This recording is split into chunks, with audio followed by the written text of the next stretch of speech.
Hello and welcome back. I'm going to continue reading System Synthesis, Chapter 6, entitled, This is Not How I Planned Things to Go.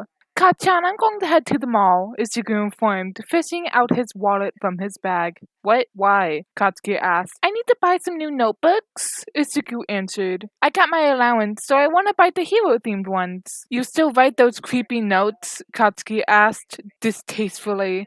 His face scrunched up as if disgusted. Fucking stalker. Ichigo grinned as he dropped his presents with his stealth and stepped behind his friend without his notice. And then he grabbed onto his neck and stepped close to his back. The effect was immediate. Katsuki's body went completely limp in his hand as he froze. Ichigo grinned wider. Then you should know I know everything about you, Kachan, he purred, mentally thanking Namuri for all the classes. Her method of being seductive while threatening people felt incredibly uneasy. I could kill you. He pressed the tip of his pointed finger of his other hand into the small of Katsuki's back. His friend flinched at the action, make it look like an accident and get away with it. Ugh. Katsuki let out an almost inaudible sound of distress. It came from the back of his mouth, and Tsuku knew the boy probably didn't even realize he was making that sound. He doubted Katsuki could hear anything above the sound of his own heartbeat at the moment. His flight or fight response must be hitting him at full force. Ichigo let him go and watched the tension slowly slip away from his friend's back. To Katsuki's credit, he snapped out of his stupor with only a few blinks and spun around to glare at him. You fucking nerd, Ichigo leaned forward, shutting Katsuki up mid-sentence, completely unaware of his dominant skill taking effect. Although his friend wasn't intimidated, he did feel uncomfortable due to the silent threat. Kill you? Anyways, he leaned away. Should I get a Hawks-themed pencil set? Or Wild Pussycats? The fuck am I supposed to know? Katsuki grumbled and stepped forward. I'm going to buy a Mirko keychain. Ichigo blinked and his eyes widened. You're coming with me? Yeah, I was planning to go to the mall before you told me anyways. Katsuki replied grouchily. He held up a cup of bills in his hand and smirked. I'm going to buy the new Edge figurine. Ichigo beamed. Then let's go together, Kachan.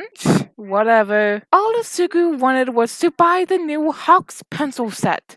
Kachan grabbed it and slammed it onto the counter after Ichigo spent 10 minutes trying to decide which one to pick. And 2 new notebooks. Really, that was all. Ichigo hadn't even thought about the lack of villain attacks this month. Too busy working on his own progress and learning fire breathing. But no! Shota had to be right, and he just had to be a danger magnet. He was in the middle of deciding what ice cream to buy with the extra they had left, when his passive skills flared, selective focus, Oreo sense, and situational awareness worked together to ring the alarms in his mind. His sudden change in demeanor must have been too drastic, because Katsuki noticed, and instead of grumbling, he looked at him truly concerned. There, Ichigo spotted with the help of his selective focus, a bubble-gum pink-haired woman walking through the crowd. His attention zeroed in on her. Oi, nerd, what's wrong? Katsuki asked. Ichigo continued looking at the woman while dragging Katsuki away from the shop and into a much less crowded place. He cursed in his mind when the woman used the escalator to go downstairs and out of his sight. I think there are villains in here, Ichigo whispered. He must have sounded really grave because Katsuki didn't get angry at the sudden declaration and call him mad. Instead, he only asked, how do you know? How is he supposed to explain? I don't know. I just feel danger around me, and for some reason, there was this pink-haired woman that caught my attention. You just felt it? Katsuki repeated. Izuku knew it sounded crazy and tried to come up with a better explanation when a loud commotion broke out. Both of them snapped their heads in the direction of the escalator and saw a large crowd of people running down, practically pushing each other. Oh no, Izuku breathed. It's bad. If one of them falls, and as if he had just jinxed himself, someone did fall from the side of the escalator. Izuku cursed at the same time as Katsuki, but he reacted first. Using Sprint, he covered as much distance as he could, then held his hand out in front of him. He imagined an invisible rope wrapping around the falling teenager's body and pulled. His pull skill did level up last week, but he didn't know how much the kid weighed. He could only hope it was within 10 kilograms within his range. And maybe he was, or maybe Izuku couldn't tell for sure, but the boy's body got pulled towards him. Once he was close enough, he let go of the invisible rope and caught him in his arms. Are you okay? He asked the terrified teenager. The boy looked at him with misty eyes, both shocked and confused, and nodded. Yeah, thanks. You're welcome, Izuku smiled back and put him down. He turned to check on his friend, only to find him barreling forward towards the escalator. Oh shit, he thought as he used pull on his friend and stopped him in his tracks. Katsuki turned back with a ferocious expression. What the fuck, Suku? Izuku pulled him backwards, grateful that the blonde only weighed a few kilograms more than him. Despite the difference in build, what do you think you're doing? Heading first like that.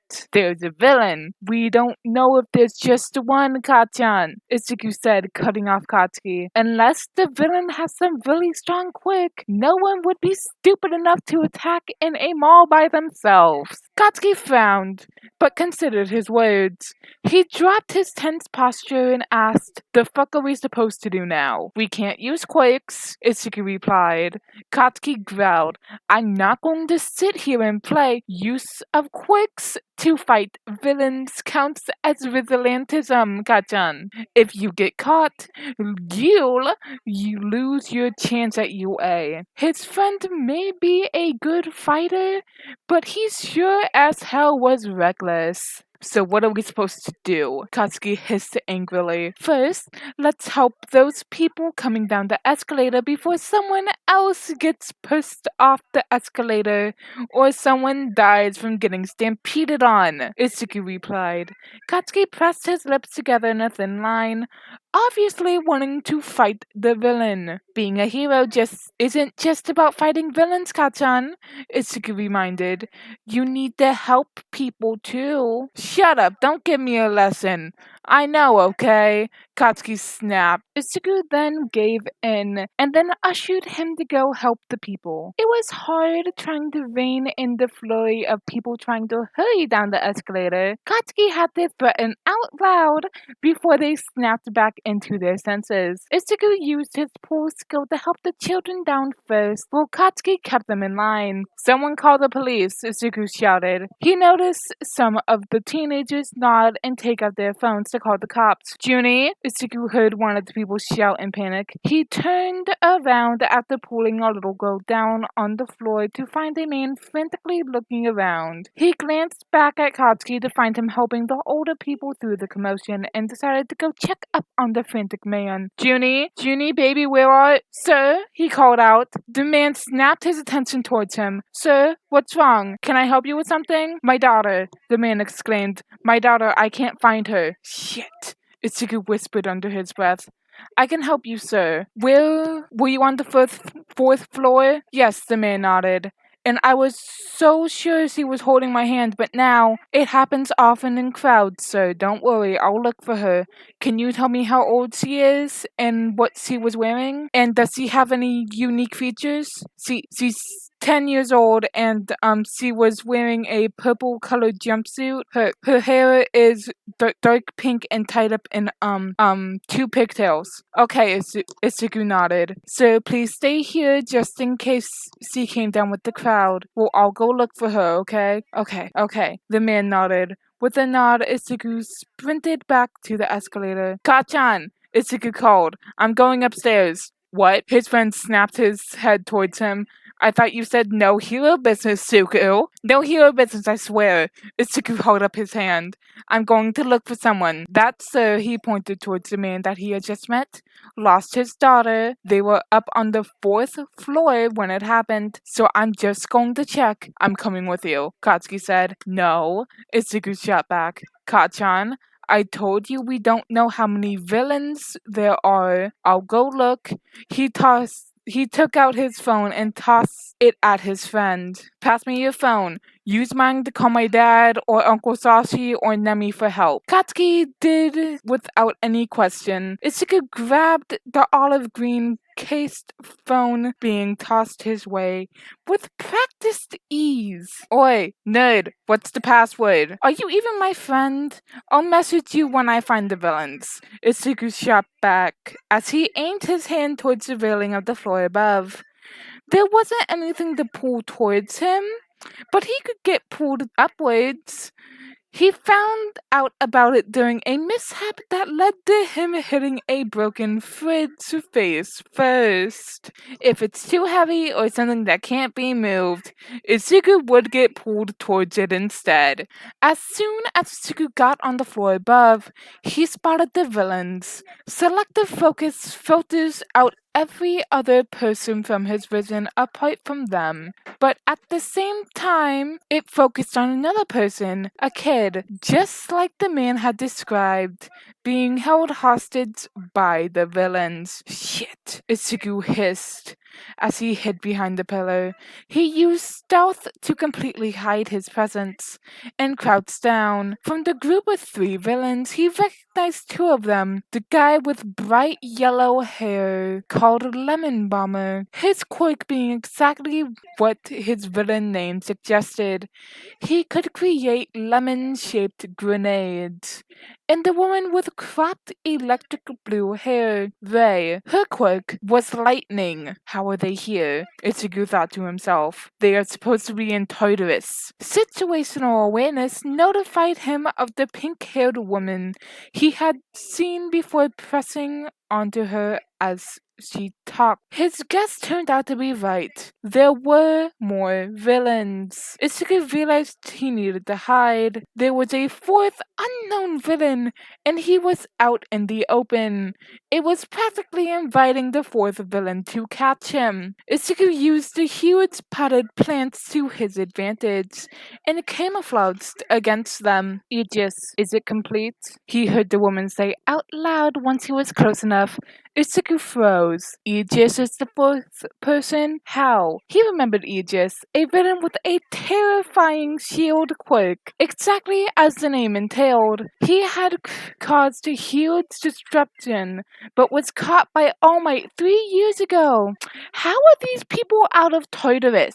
Itsuku peeked through the bushes and gritted his teeth together. He saw Lemon Bomber crouching down in front of a group of kids with a sickening smile as he held a lemon bomb in his hand. He didn't need to hear him to know what he might be saying. The kids, teenagers to be exact, flinching away from the man was enough for him. Lemon Bomber was known for playing nasty games with his victims. He would place a number of lemon bombs in front of them, only one of them being live, and ask them to choose one and pull the pin. If they didn't, he would threaten to use the live one he carried in his hand. Luck didn't even matter in the sick game. Anyone who played always ended up picking the live bombs. He thanked fear resistance as it cleared his mind, and concentration kept him from doing stupid things. He couldn't fight all of them without risking the hostages. He wasn't allowed to use quirks, but he had gone over heroics laws with Shilta several times and figured out enough rules. It was only considered vigilantism if quirks were used, or To be more specific, if there was proof of quirk usage, Ichigo had a set of skills he could use that would leave no trace behind. So, he hid himself under the gap of one of the seats and tried to come up with a plan. I can't take them all head on, but if I can separate them, or at least take them away from the people.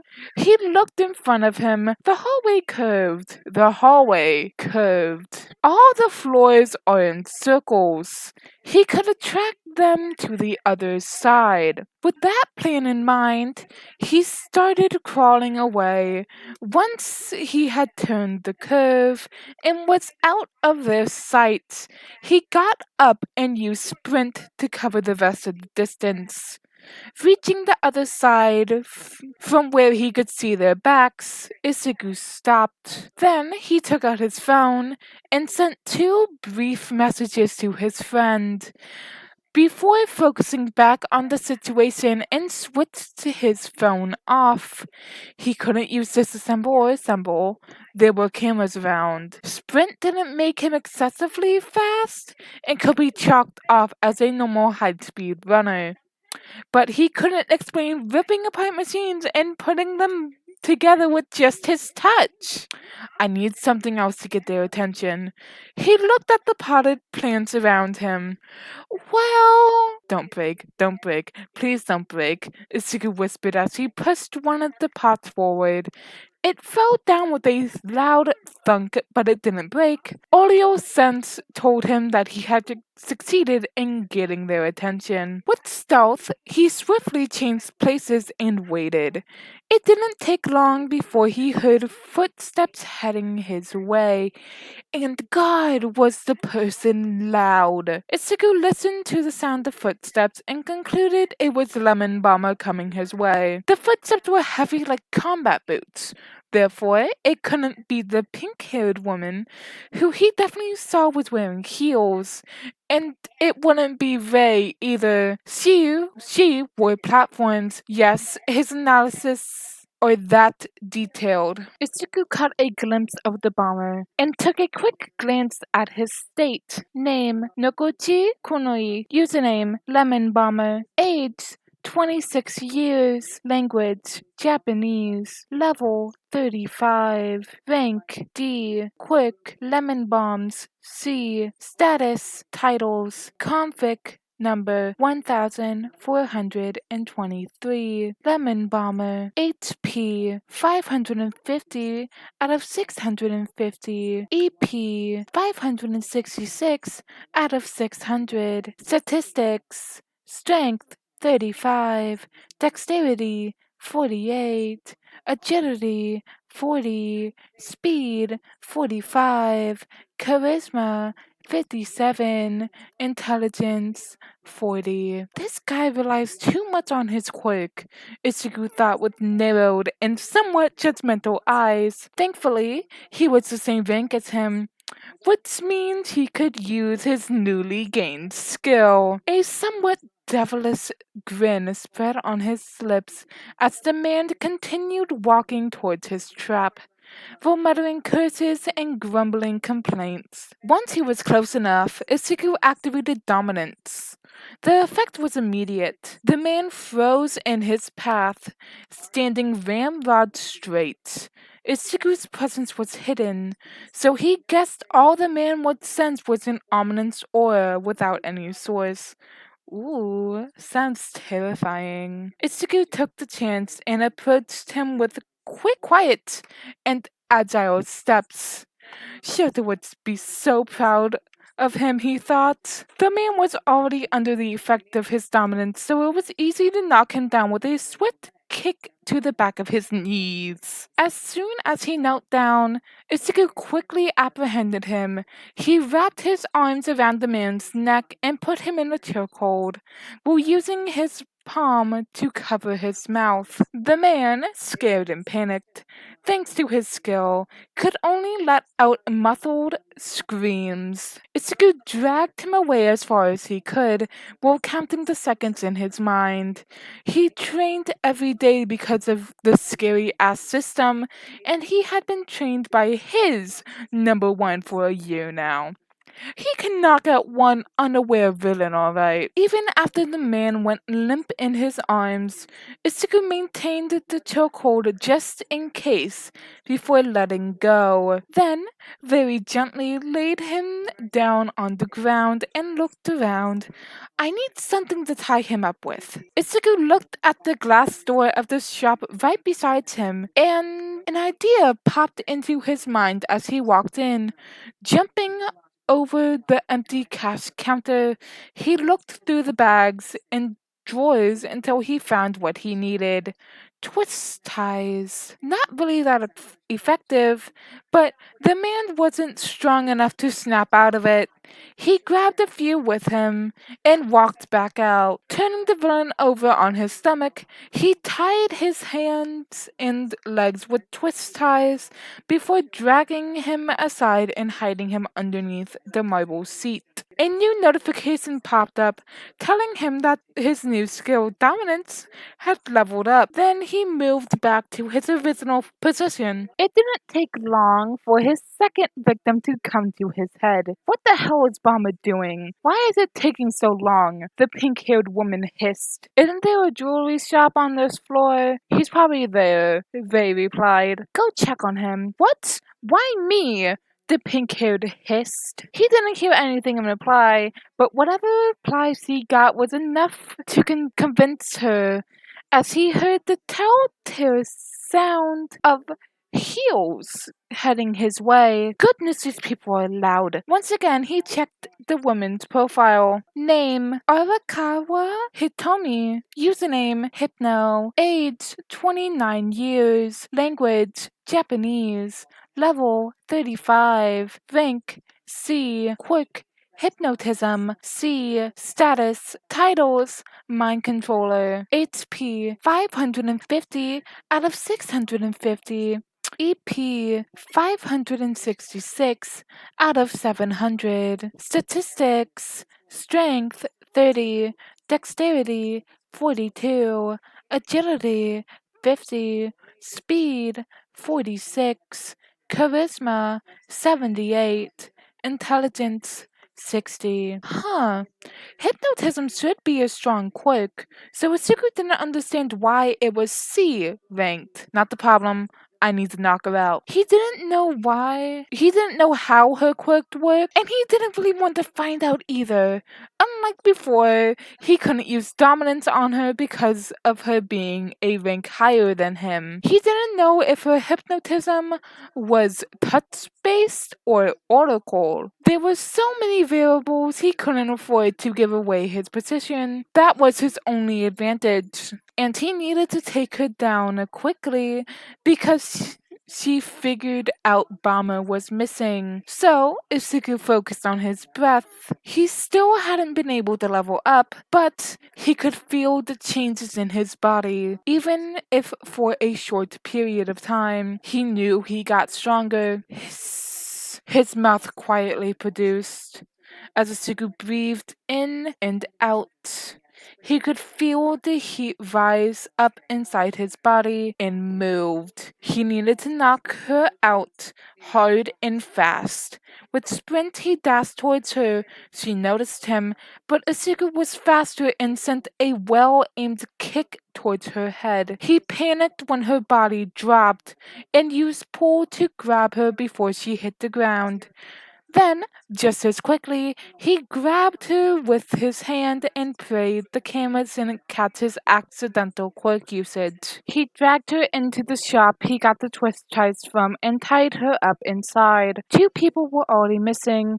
There was no way Ray wouldn't notice. She was probably on guard at the moment and already informed Aegis. He had no other choice apart from head-on confrontation, but before he reached her, a loud explosion echoed on the floor below. Isuku froze for a moment. Why is Kachan using his quirk? His eyes widened when the realization hit him.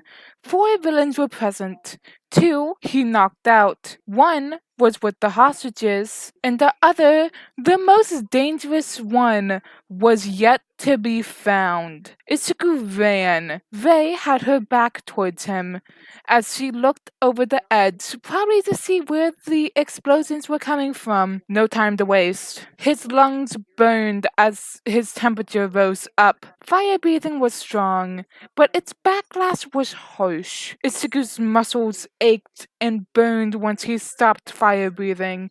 His EP would plummet down because of it. Itsuku kicked her behind her knees, destabilizing her, before sending another kick to the side of her abdomen. He heard her let out a startled sound before she growled.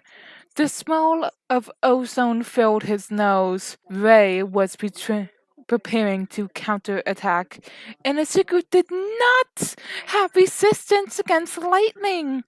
His legs burned when her hand came in contact with it.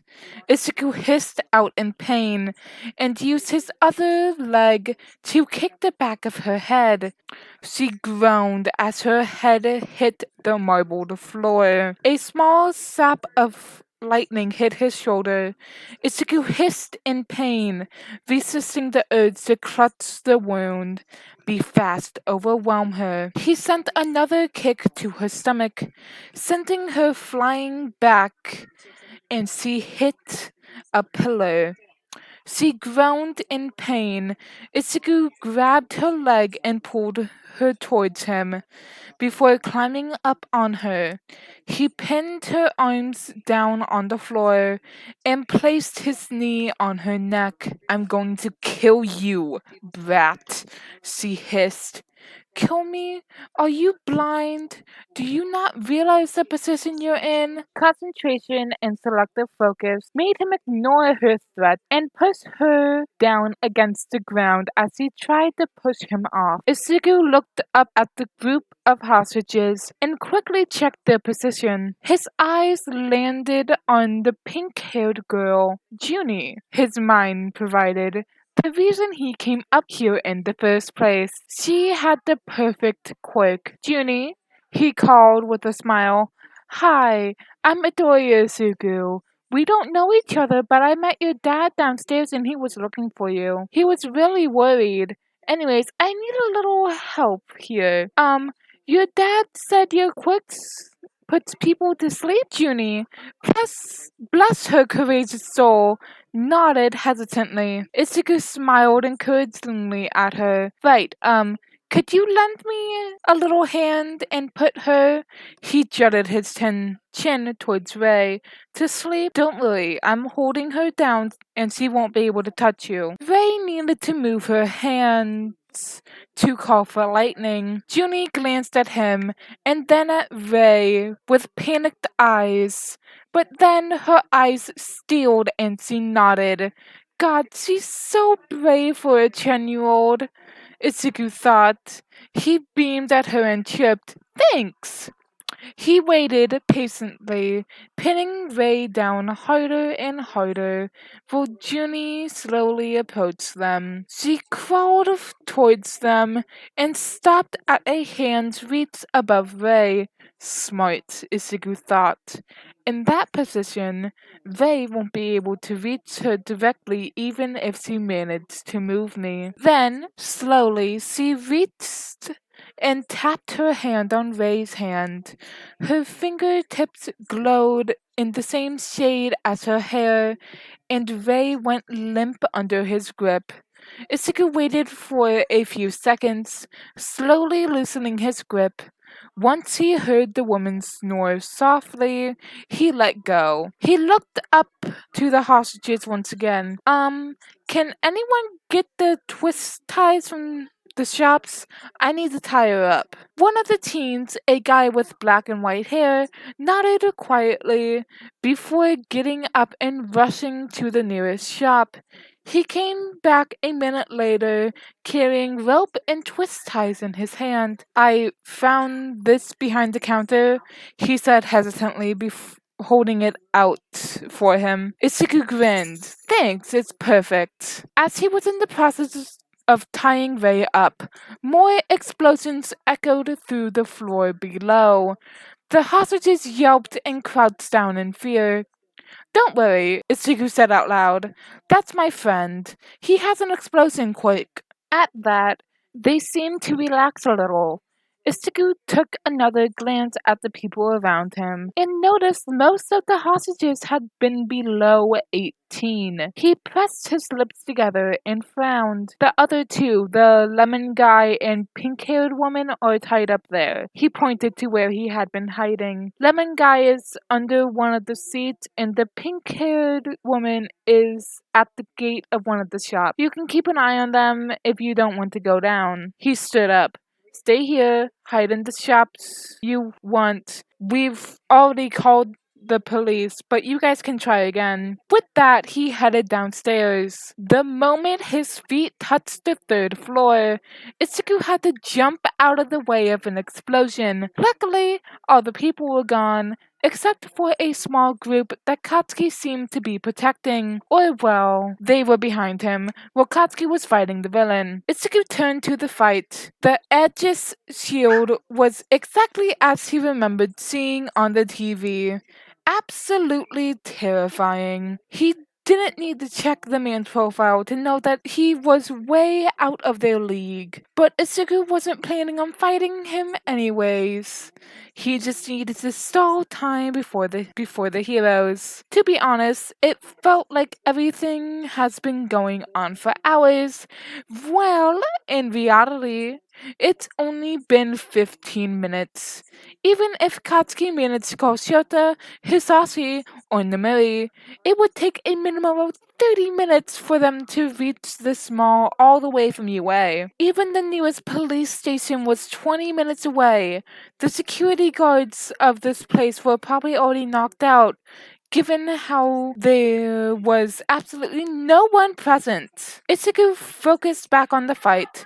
Katsuki, despite the scowl and growling, looked petrified. That was the power of the Aegis Quick, exactly like the mythical shield. Selective focus helped him spot something that made his eyes widen, something Katsuki had yet to notice: lemon bombs. Bunch of them hung around Aegis' belt.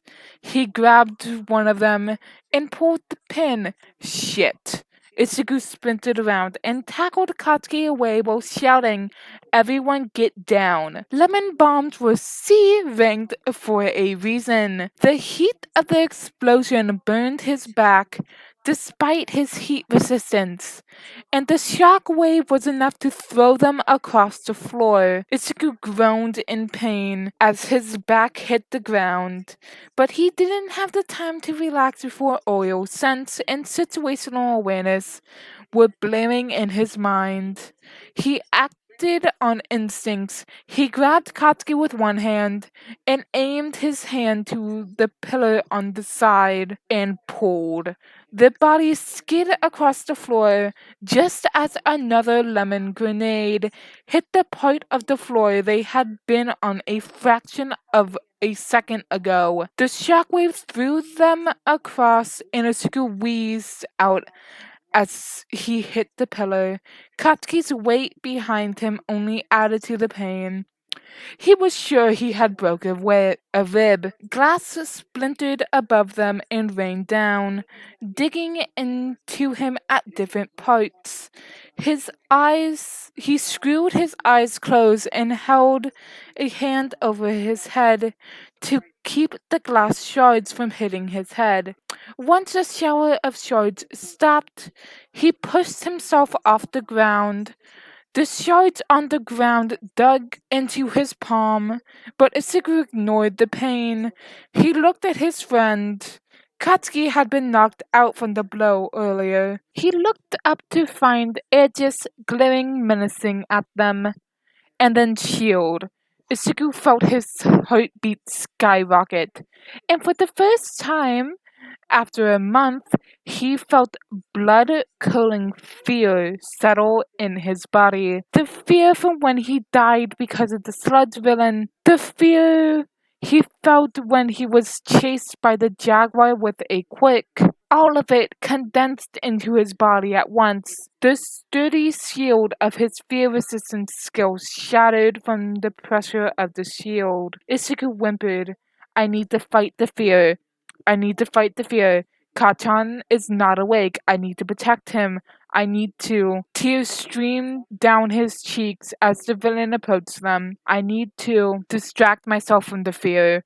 Ichigo crouched down and grabbed one of the shards. He gritted his teeth and dug the shard into his thigh. Pain blossomed like fire. It snapped him out of his fear-induced paralysis. Ichigo grabbed Katsuki and pulled him out of the way. "There's nowhere to run, kiddo," Aegis sneered, pulling out another grenade. Ichigo felt his eyes widened. He won't be able to move out of the way fast enough while carrying Katsuki. Even if he used sprint, a loud crash came, followed by something being burst open. A blur of yellow, red, and blue passed by him. With fear no longer crowding his mind, fear resistance back in place, and his other passive skills aiding his mind, he shouted, "He has lemon bombs." Maybe Ichigo only thought he shouted, and in reality, his voice hadn't been loud enough. Or maybe he wasn't quick enough to shout the warning because All Might did not dodge the bomb. Instead, he attempted to swat it back. But lemon grenades didn't explode just because the pin was pulled. They exploded at touch. Analytic mind helpfully provided. Ichigo used his body as a shield to cover Katsuki from heat, shockwave, and the splinters. What? Katsuki blinked his eyes open. His eyes fell on him and widened like saucers. "Ichigo, I'm fine," Ichigo blurted as Katsuki pushed him back and sat up. "The fuck? Fine? You're bleeding." He paused and looked at All Might and then at Aegis and the splinters around them. Did you just use yourself to shield me? Kachan, not now." He really didn't think now was the time to talk about his actions. "The fuck you mean not now?" Katsuki grumbled. "Kachan, we need to move," Ichigo snapped. The blonde snapped his mouth shut and clenched his jaw. "Detroit, smash!" All Might loudly declared. Katsuki grabbed him and spun him around just as the shockwave from the punch hit him. "Kachan!" Ichigo cried out in alarm. "Shut up," Katsuki snapped. "I'm fine. Unlike you." Aegis was down with one punch. The police came swarming inside at that moment. 2 officers approached them. "Jesus, what?" One of them gasped upon seeing him. "There were 3 more villains upstairs," the speaker interrupted, "along with 8 hostages ranging from 10 years old to 18 years old. The villains upstairs are Lemon Bomber, Gray, and a third one with bubblegum pink hair and with a touch-based hypnotism quirk." The police officer looked at him in shock. Ichigo wanted to scream, "Stop staring and go get them!" "What are you staring at?" Katsuki snapped instead for him. "Didn't you hear him? There's 3 more upstairs. Arrest them." One of the officers, a man with a mutation to look like a cat, snapped out of his stupor and nodded at them before rushing upstairs.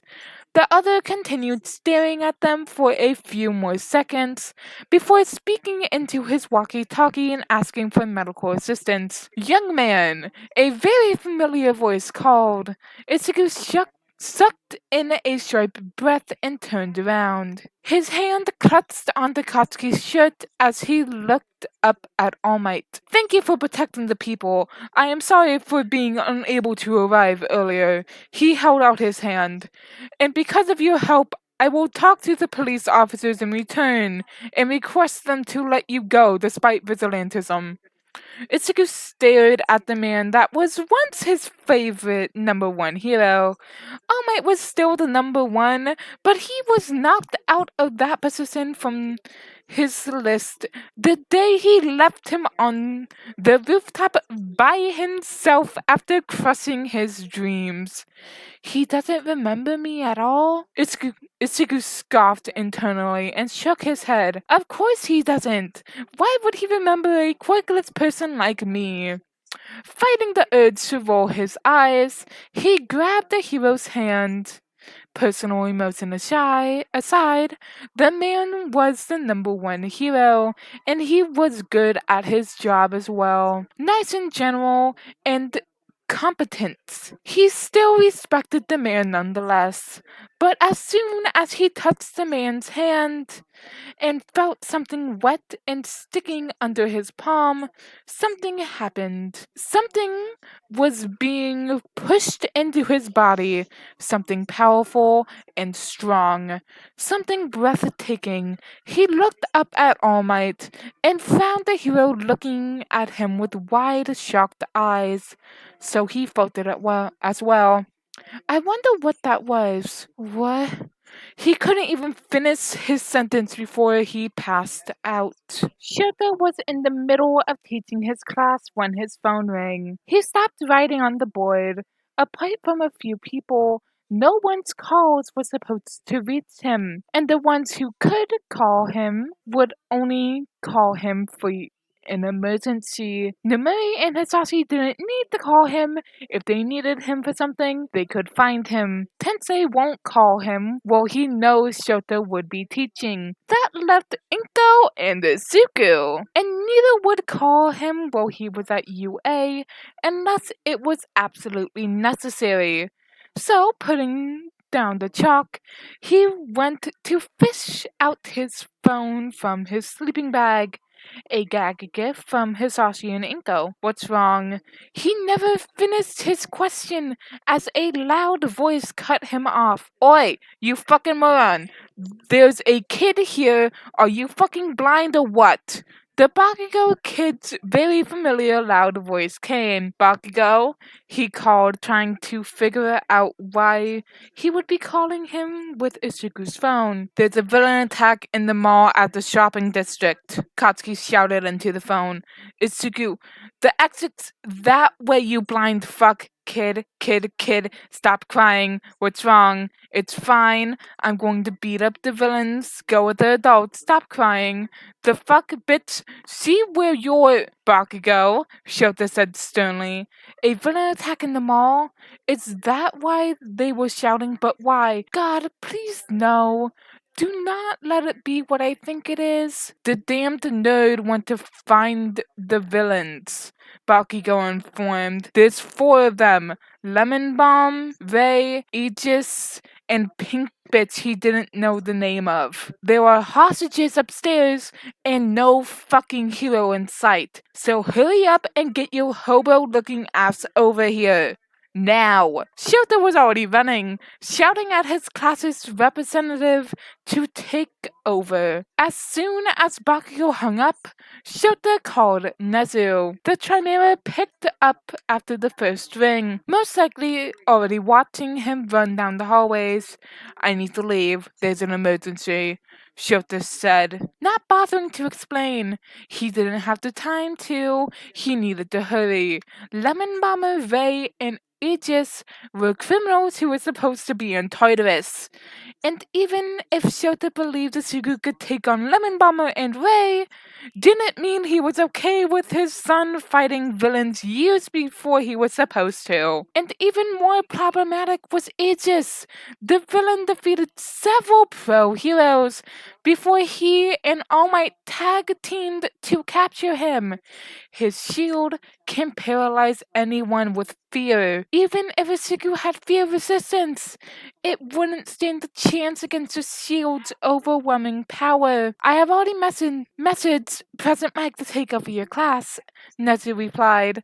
Shota was glad that the Chimera knew it wasn't the time to play mind games, because if he had, Shota would have snapped. Fuck the job. He didn't need it if it meant he would have to leave his kid in danger. And I have taken the liberty to provide one of UA's private cars for your transportation. You will find it waiting for you outside the gate. Thank you, Shota replied, completely unaware of the shock settling on his boss as he raced across the UA grounds and out the door. There was a black Jeep waiting for him outside with the keys inside. Shota knew he was going to be too late, but he still sped through the road. He can deal with the traffic police and fines later on. He just hoped someone, any pro hero, got there on time. Aegis was ruthless, and Izuku, Shota shook his head, thinking the worst, and panicking won't help anyone. His phone rang. A glance at it told him it was Hisashi. His friend was smart enough to figure out something very wrong must have happened, and maybe he should pick up the call and answer him, otherwise he would be worried. But Shota didn't want to get distracted at all at the moment. I'm sorry, he thought, and hoped his friend would understand his rush. Alright, that is the end of this chapter. I am sorry for all the stumbling and mispronunciations. Thanks for listening. Bye bye.